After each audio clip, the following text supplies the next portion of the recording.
Hello everyone, তোমরা সবাই কেমন আছো? আমি ভালো আছি। আমি মোহনা তোমাদের মাঝে আরও একটি ব্লগ নিয়ে হাজির হলাম।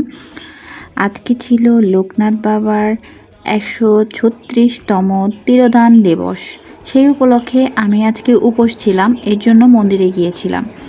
যাই হোক, হাঁটতে হাঁটতে এই যে মন্দিরে পৌঁছে গিয়েছি। এটা আমাদের এলাকাতেই লোকনাথ বাবার মন্দির, অনেক সুন্দর পূজা হয়।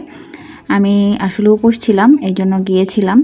তো যাই হোক, গিয়ে দেখি যে বাবার ভোগ হচ্ছে, ভোগটা হলো আর কি। তো ভোগ ভোগ দর্শন করো সবাই, ভোগ দর্শনে দুর্ভোগ কাটে, সেটা আমরা সবাই জানি।